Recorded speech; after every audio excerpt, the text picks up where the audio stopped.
Hello and welcome, ladies and gentlemen, to a new edition of the Daily Debate. In tonight's show, we're going to be focusing on the celebration, the 88th anniversary of Media Day in Egypt. We're going to be talking about the media, the future of the media in terms of social awareness. Also, we're going to be talking about the role the media has been playing over the past few years and what the role is currently right now. But before we start doing that, let's check out some of the stories making the news today. And we'll start off with Prime Minister Mustafa Magda, who said the government is working on announcing a national contribution plan for the National Council for Climate Change. During a meeting to review the national contributions plan for the council, Magda further added that this comes in light of the launch of the National Strategy for Climate Change within the state's preparations to host the COP27 climate conference in Sharm el-Sheikh. The Prime Minister said the electronic side of the event has been launched. For her part, Minister of Environment Yasmin Fouad reviewed Egypt's Vision 2030, saying that the country had faced many developmental challenges that had exacerbated due to the negative impacts of climate change and the accompanying pressures on the national budget. The minister stressed on the need to deal with the economic repercussions resulting from the coronavirus pandemic.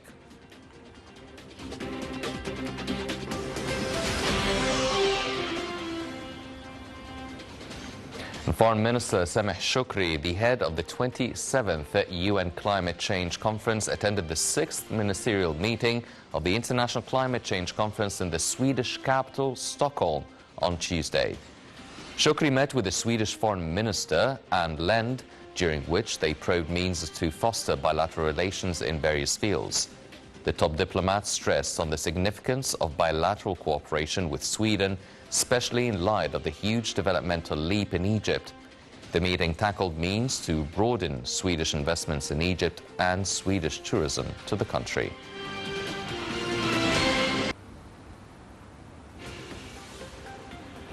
And head of the National Media Authority, Hussein Zain, congratulated all media personnel today on the occasion marking the 88th anniversary of Media Day, wishing them more success and progress.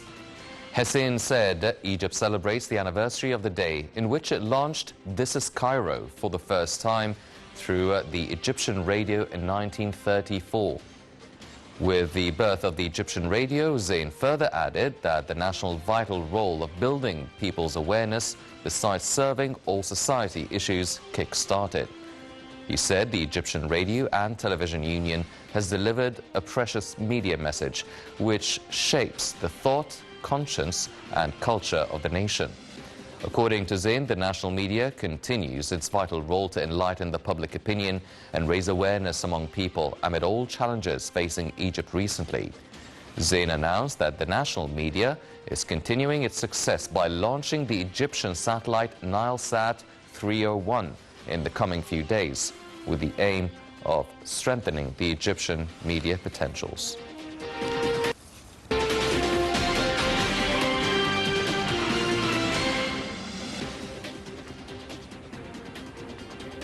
These were some of the stories making the news today. Now turning our attention to tonight's topic. Let's check out this report regarding the role of the media in terms of raising social awareness. Let's check it out and we'll be right back.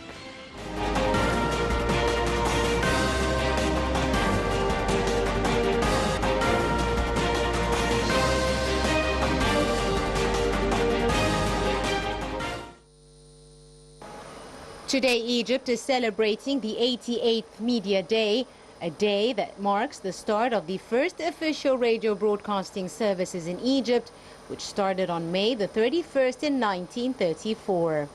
Mass media plays a very important role in today's society. It is the most powerful tool of communication that helps increase public awareness, connects views, information, and attitudes towards certain issues. To create knowledge and awareness, responsible media outlets play a huge and grand role.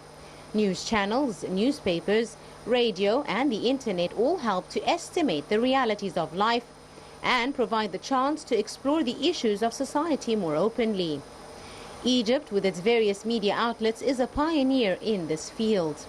The first announcement of the Egyptian radio was in 1925 in the form of private radio stations owned by individuals and dependent for their financing on adverts. On May 1926, a royal decree was issued that defined controls and conditions of work. On May 29, 1934, all private radio stations were stopped to prepare for the establishment of the official radio broadcasting services. As forms of media developed all over the world, the need to start television broadcasting services in Egypt became an important issue. Construction of the Radio and Television Union building was completed in 1960 on the banks of the River Nile, as television began its first broadcastings on July the 21st in 1960.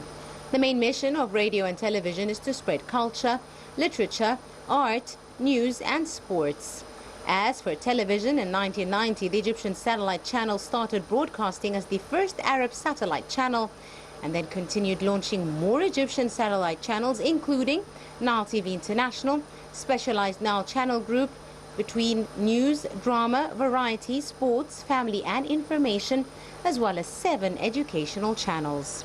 The Egyptian media, with all its types and forms, radio, television and press, continues to play a very important role in society on various levels. With a great sense of responsibility, it continues to combine efforts in support of the nation to achieve development, construction and stability. Although the media is not part of the 17 SDGs listed by the UN, but it is still tactily addressed in the goals. Practitioners usually limit the understanding of sustainable development to environmental affairs only. Although electronic bullying, digitalization, IP address and freedom of press and access to information are also categorized as sustainable development goals. Media have to explore means of supporting critical thinking in a sustainable way by creating thoroughly fact-checked and credible content.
Welcome back, ladies and gentlemen, and we're joined here tonight in the studio by Dr. Magda Bagnied, the Professor of Journalism and Mass Communication at Al-Ahram Canadian University. Dr. Bagnied, always a pleasure having you with us. It's a pleasure. It's my pleasure to be here with you guys. Thank you very much.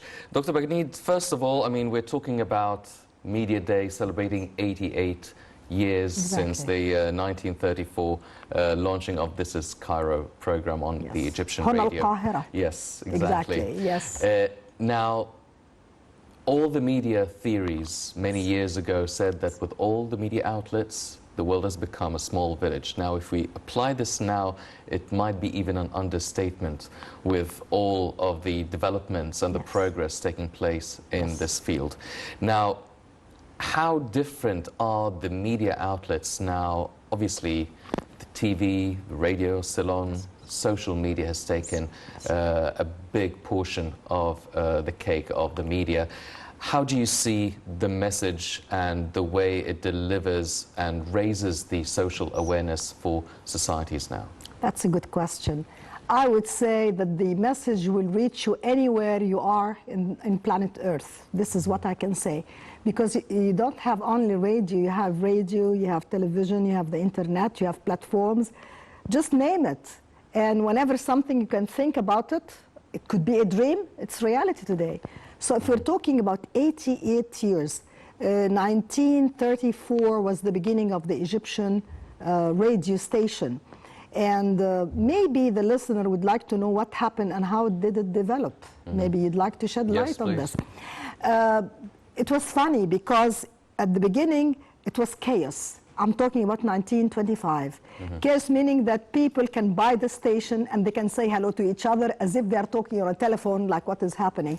But actually there were lots of fights going there between families and disputes, and then they stopped it, and the king at that time, they stopped it and they said we have to organize the whole thing put together. So they stopped and then they got back in 1934.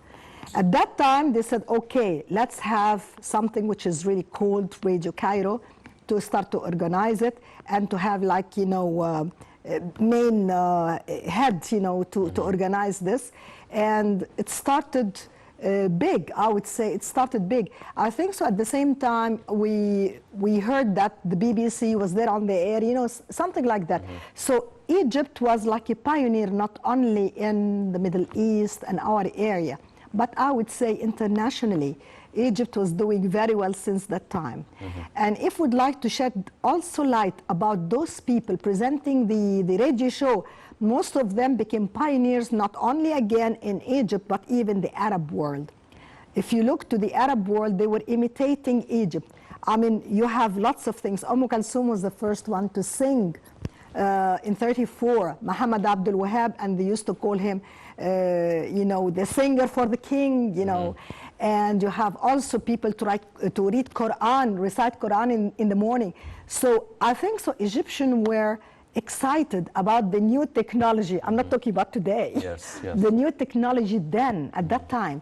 What is interesting is that my mom used to tell me during their time, and her grandmother, she said, people used to come to visit us at home, and they used to have the radio on a special, you know, like a table, and they used to look as if it's a human being, listening to him, and friends used to come to have coffee, to have drinks, just to watch, not watch, to listen as if they are watching the radio. And if somebody gets the radio, listen, they have the new technology at home. Look at the technology then and look at the technology now. You cannot compare it, incomparable, you know, it's strange. I just wanted to just shed light about a little bit of background about us. And languages also. I remember that we used to have lots of languages in Radio Cairo at the same time. Just name it, in Africa and Asia, and it reaches many areas. If you have the map, we're covering the world. Yes. Well, Dr. Bagnied, if we're focusing on the Egyptian media platforms, looking at it today now, tackling a lot of issues concerning the Egyptian society, you come across many different issues that we need to address, and we'll take them one by one. Let's talk about the fairness in covering a news item and talking about the rumors that are also spreading and how the role of the media in tackling and diffusing these rumors and trying to correct them, spreading the awareness, being fair, not being biased as much as we can. Now, how can we actually guarantee this, and how has the Egyptian media been dealing in this regard over the past few years? That's a good question. Let me tell you that the media does not stand alone now. You have the media, and the counter is the social media. The social media is very dangerous if you do not deal with it with caution. What I'm talking about, half of it almost lies. So you have to make sure not to take from this source until you check it up. If you don't check, then things will fall down. But there is one good point about the social media. It's not good, but it has a little bit. Meaning that they are checking over the information being presented to the citizen and to the people. I'm not talking about Egypt. I'm talking generally speaking. If something, say, happens in the United States or any other thing, people would come and say, this is what happened. And they have the proof because you have the mobile with you. Yes. So they can shoot, and here is the picture, and look to it. So this is the pluses and minuses. The plus is that people would become aware, governments will become aware that if they say something, it's not the sole thing there, but somebody else is checking. So if you have, for instance, somebody like some countries that they do not tell the truth, it does not exist anymore because they have the social media and they show it to the people. But also we have to remember, media is very dangerous because you can have the true story and you can have a fake story. So this was not then, when you talk about ethics and things like that, they did not take into consideration that somebody will make a fake story and present it to the people and people will buy it. So today you have to be very intelligent with the new technology coming, with the digital media and with the camera on your hand to shoot and to take and to play. And I mean, kids nowadays are playing, you know, with editing the story. Let me tell you something personal, but I think it fits for the people to listen. I have my nephew, he's not living here in Egypt, he's outside Egypt, and he's not yet in the graduate level, undergraduate. They teach him a course how to edit and how to make a story. This is something that we can see in people almost graduating. I'm not belittling anybody, but what I'm saying is kids are having this kind of, let's say, weapon. It's like a weapon also. A kid would come with a story which is a whole fake story, and you put music, you put effects, and you do not see the face. They can put a face. We're in another world, Hani, Mr. Hani. Yes, well, it is quite... It's amazing. It is amazing because at the same time, now a lot of people do study media and journalism and communication, but also the man on the street is practically also a journalist. As you've mentioned, everybody has their phone, everybody has good access to great cameras, good editing equipment and everything. Simply. And you can get, and you can get the know-how even from a video on YouTube on how to make and edit a story. Exactly. On one hand, it could be a very speedy way of reporting, getting all sorts of points of view, even from a teenager or a kid or a man on the street. You don't see the other side talking. Exactly. And at the same time, as you've mentioned, there could be a lot of not so accurate... manipulation. Yes. So how do you tackle this sort of fine balance? How do you hit that fine balance between the freedom of expression and at the same time the social credibility and finding this, because everybody wants credible news, credible stories. I'm not obviously referring to entertainment, the entertainment use of the media, but I'm talking about the informative. Right is right and wrong is wrong. Double wrong does not make one right. This is like just an example of proverb, meaning that by time these things should be organized, and by time people, ordinary people, even in the home and so on, they will discover, and you will know the hints about if this is a true film or not, by inserting the music, by the background, by the color, etc., etc. Nowadays, you will find people say, this is a fake story. We never knew that. People who did not study media, they never knew that. But with the too much incoming information, it's the age of information after all. I mean, maybe we're even ahead of that. they would know things like that. But governments should be very careful. I mean, like places in, I do not want to say in Africa, but some countries, Latin America, if they have any kind of disturbance in their say, in the stability of the country, they have to be aware, because people are there to catch up any mistake or to fake up stories. So the government should be more stronger in understanding, and people working in the government should know the technical know-how in the field of media, because this is another weapon. Instead of facing people, it's behind doors, but it's being cooked for the people to grab it. Like, for instance, people who steal from the banks with your credit card. Now, you're telling me now about the role of information and how does it make awareness in the country. Stories that we're dealing with every day, like people will tell you, please give me your credit card number so we can, you just won an award. So any credible person, did I win that award? You know, something like that. So media is playing that role. At the same time telling you what to do and what not to do. Like, for instance, the guy of the Facebook saying, okay, you can come and work with us in Google. For the first time you read it, wallahi, isn't that something? But second thought, you have to check. Today we are in an age of doubting the information coming to you, because you can destroy your own country by true lies. And this is what you have to take care of.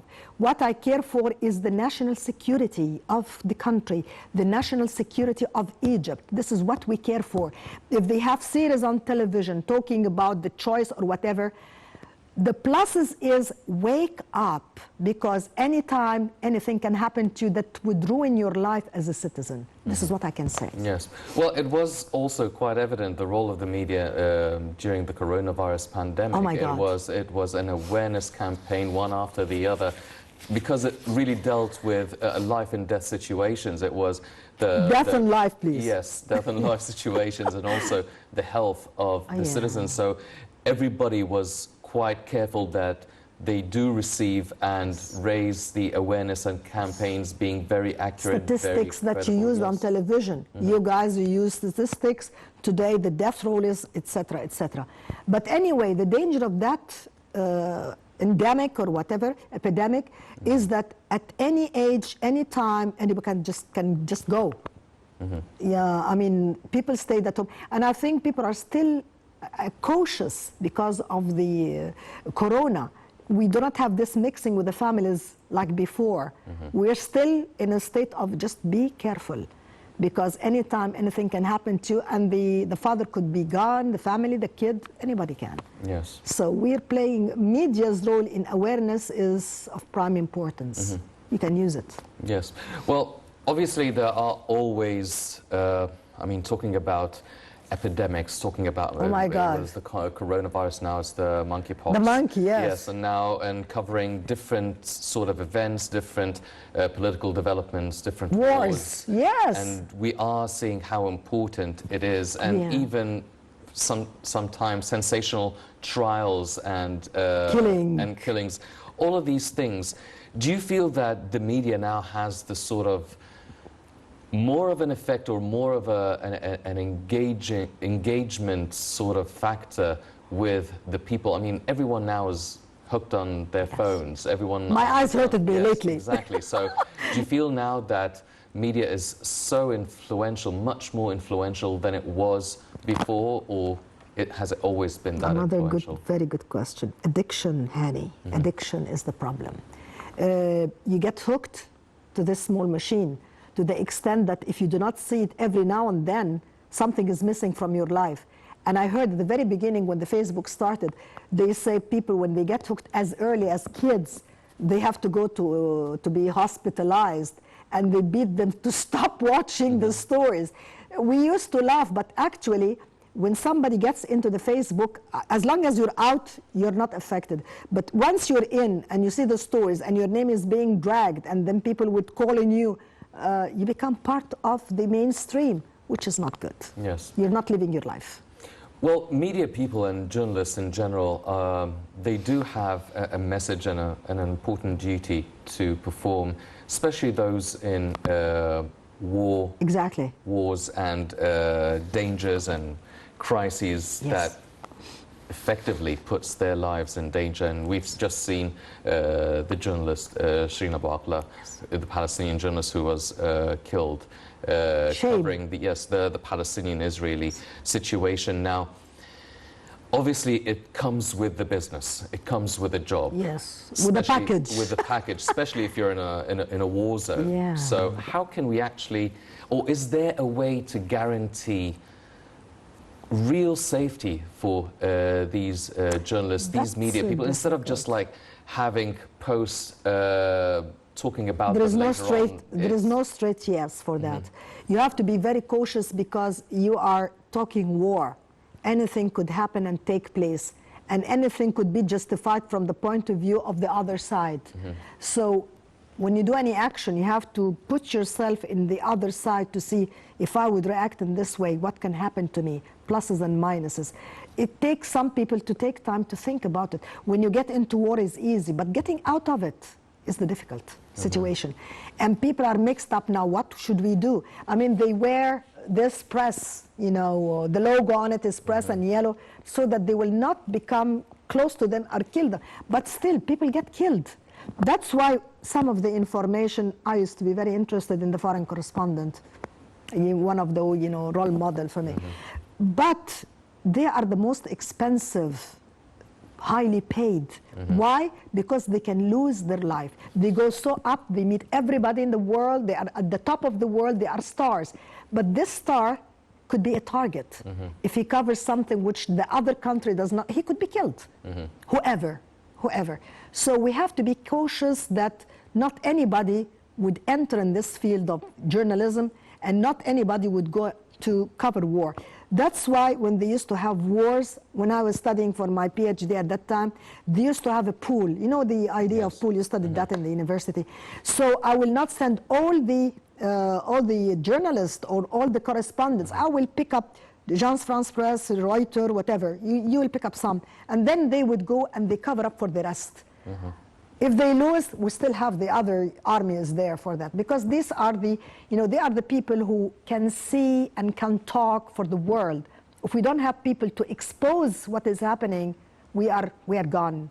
You know, they are very important. The role is kind of, I would say, we have to respect them a lot because they are paying from their life in this job. Yes. Yeah. Well, let's go back to the freedom of expression, the credibility, the rumors, the fairness in passing out the information to societies.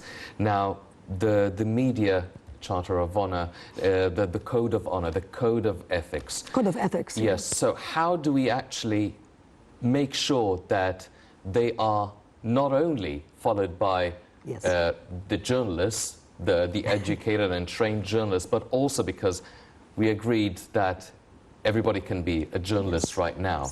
So how can we make sure that everybody does abide by a code of ethics in being part of the media? And if you post something with a picture or a video or anything that is not really entertainment news, or even as well entertainment news, you need to be abiding by such a code of ethics. Exactly. The good news is that there will always be people to check and nag that we have to apply it. The bad news, it's still going on. There are lots of things, and briberies and whatever, so that they can give you the fake news, and this is a problem. How could you guarantee? You cannot guarantee anything today. This is my personal opinion. But I can have faith that some people are good and some people are trying to keep up the good line of journalism, pure, you know. This is the idea. But you have to be cautious, not to take yes for an answer all the time. Yes. That would be dangerous. Well, ladies and gentlemen, the media is an ever developing, progressing field, and the future of media, talking about the concepts, the trends of transcending and sending out information and communicating properly and in a professional manner. Let's check out this report and we'll be right back.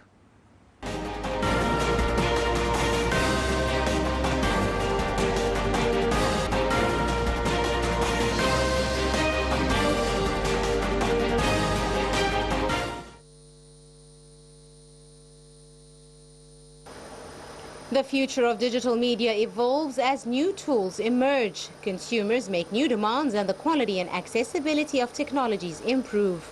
The rise of mobile video, virtual reality, augmented reality, and the more refined use of data analytics will all influence the future of digital media. Egypt features a media landscape which has witnessed many changes in recent years. Television is still the main popular medium, but digital media have witnessed a remarkable growth, and many media entities have started to modify their traditional business models to gain higher reach. The rates of internet users and mobile penetration has increased remarkably in recent years. Egyptian internet users have reached up to 50 million, and mobile broadband subscriptions have increased 51%. The internet is accessed through mobile phones by 62 million subscribers.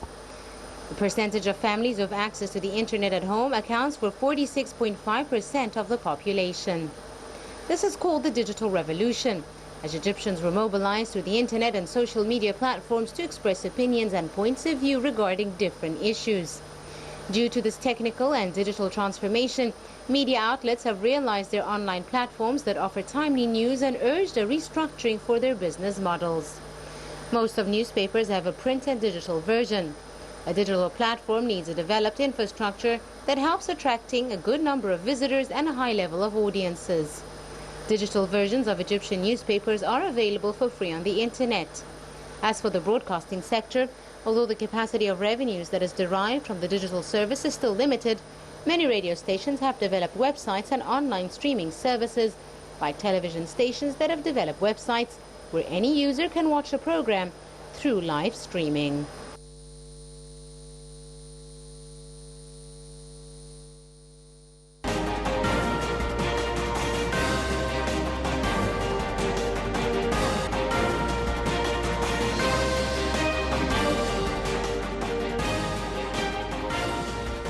Welcome back, ladies and gentlemen, continuing our discussion with Dr. Bagnied. Now, Doctor, if we're talking about the future of the media, I mean, definitely educating people in journalism and mass communication now is different to a few years ago with digital transformation, the internet, and as we mentioned, anybody can be a journalist now, which is a good thing and a bad thing at the same time, because it also gives an opportunity to people who didn't necessarily study it, but could be doing a really good job in covering information. And at the same time, it does, as you've mentioned, could corrupt the information sort of process. Now, with what's happening already right now, where can we go from here? I mean, what else can happen and progress of the media in a good way and a bad way as well? Unpredictable, but I can say one direction. You are always exceeding, and it goes very fast. Once you get into the technology, supersedes, you know, it goes very quickly. I remember when we used to talk about the internet is coming and we will have, you know, Windows on the computer and the PC. It was beyond our imagination. But nowadays, even kids are faster than their parents in adapting to the new technology. So you're asking me what would be the future? The future is unknown because it goes with a very high speed. Anybody from those with kids can have their imagination and they can put what they have in mind even to the elder people. Could you imagine this? Yes.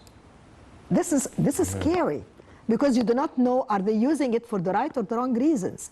I mean, a kid wanted to do something, you know, like this guy's shooting the whole school. It came to his mind that he wants to do that. He's got the weapon and he starts shooting. Now he got to do a story. The best time to have covering the story in wars, you can find people who are not professional. Remember when we had the revolution, the last revolution, and many students have no idea. They used their camera and they started to shoot, and they used to sell the story to international media. And they started to become better and better with the experience itself. So we are facing something which is still green, as we say. We do not know what will happen. But as long as you have the technology, as long as you have the machine, people will develop by thinking about it. Yes. I think so. Well, it seems that also a lot of media institutions, maybe even the journalism syndicate, is actually doing a lot of workshops and training, trying to train a lot of people to cover, for instance, the COP27 climate change conference that will be taking place in November. Yes. So it is another step towards educating and training journalists and media people to cover a certain issue and campaign for a certain level of awareness that all the society needs to have. Other than the COP27 and the climate change, which is a timely issue, what other issues and files that people need to be trained to raise awareness for? My question is, are we here, Egypt, are we so much qualified to teach a new generation of the upcoming, technology? I mean, it is still bursting in the United States and the West, but you could not carry everything here. We are not developing with the same fast speed of other developed countries, especially when it comes to media. Media is like war. It's something dangerous that you have to deal with it with cautious. You say something wrong and you pay for it. The country pays for it. You can raise a president and you can put down a president. And we studied that even in mass communication at the very beginning. So you can kill a president, you can talk about him, and then you can raise somebody else, new one. So this is unpredictable. As long as you have the right technology to teach it well and to understand the side effect of it. For everything there's a side effect and pluses. So you're dealing with kids now and you do not know whether we have the full information or not. But we will go fast in the field of media. To the extent, I do not think in the future you will have faculties or even universities for media. I mean, it will become part of how to develop yourself. This is, I think of it this way. Maybe I'm wrong. Maybe I'm right. Correct me. I do not know. But it's going very fast. And we have to be very cautious in applying anything that we hear about. For instance, every now and then the Facebook tells you, we're going to do that, we're going to do this, and people are not aware. And if you read, many people start to discover that are many things against you in the privacy. And you could be shoplifted, information could be taken while you're sitting laughing and saying, hey, I have this. So we are not having the full information because we take the shallow information, we leave the depth information. You have to learn, you have to study, you have to know very well what you're dealing with. Otherwise, we will fall in the same trap. Yes. I think. Well, what can we do to catch up with the rest of the international sectors of the media in terms of education, in terms of teaching? Is it a know-how that the professors need to know? Is it getting the technology, the equipment? How can we actually develop and catch up? We're working in all sectors Magda's point of view, okay, this is not something to be said, this is it. No, I would say teach students how to research, how to get to the information, how to dig for it and get the right one, because the professor will only teach you to do the assignment and how to do it. But it is the job of the student to dig deeper, to get the information. Maybe this one would become one of those, genius, because you need to work, not only personal. All of us need to work to know what is going on. And somebody might come up and say, listen, we discovered such and such a thing. Because this is, sometimes it's not your language, it's not the field. We need to learn more in technology. You have the technology, you have in your hands something which is powerful. If you don't have the knowledge, you don't have the power. Knowing and not knowing. Yes. So I think so it needs that we have to teach our students, our people, how to dig for the information and get the right thing. If you don't, then you're behind. Well, you can make sure to teach the students that, but what about people, the man and the woman on the street who are not students? How can you actually teach them or convince them of the importance of getting to the facts, working? Word of mouth. You have to talk about, you have lots of talk shows in radio and television. How about if we talk about something which is useful, but not talking about the lives and the private lives of the stars? It's too much, it's too much. I mean, you are involved in rumors instead of being involved in something that will help the people to improve their lives. Especially after the corona and people being just killed like that, I mean, we should think about something useful for humanities. not wishful thinking, but we have to get and dig for the information, teach the students how to dig for the information, not to pass, but to live in a better life. And if they know, we'll have lots of people who can help others. This is how it starts. This is how I think of it. But to have a ready-made answer, we're going through the same way, same road, and we're learning like the rest of the world. Maybe America and the rest did not reach the answer. Yes. We're on the way. Well, what about, I mean, one of the advantages for social media and for people being able to voice their opinions is that it gave voice to the voiceless. In a way, but at the same time, it gave voice to a lot of not so popular double weapon, two-edged for instance, sword. How can you give and guarantee people the free speech, whatever their opinion, whatever their beliefs are, but at the same time have some sort of a framework, a social guideline that things are not acceptable to say in this way, because we keep hearing people suing each other for defamation and insults, and it becomes even some people thread each other on Twitter. Yes. So how can you hit that balance, or is that an impossible dream? It will take time, because this is you're talking about new technologies here. We're not aware the repercussions and the results of what will happen. It will take time and it will recede. I mean, you expose things, like for instance, they're talking about the bank. Now we know that you're not supposed to do this and that. By having the awareness campaign, and it should be somebody like, even student can talk, not necessarily the image of the professor that can talk, but maybe friends talking together. Did you see in Instagram, lots of reels, these short stories. You can insert things within these things. For instance, somebody's telling you advices. Do this, believe in this, do that. Some wise people can talk about it. An elder person, and he believe in somebody who will tell you the truth, etc., etc. You can make reels. There are lots of things, TikTok or whatever it is, but it does not have a good name. I mean, I'm sorry. The idea itself, you can use the media in many things to reach the people in a very simple way. Short time, and you can have the message. The shorter the message, the powerful. Like we used to learn, you remember when we were studying, when you have fewer words but powerful, you have to make edit until you have the messages there, like a capsule that you will take. But too much writing, people will get lost. Teach people to concentrate and focus. What is it that they want? We need to take care of Egypt. We need to take care of the youth. We need to educate people. Not by examination and final exam they have the certificate. Certificate is just something for them to get married, that this guy's got his degree.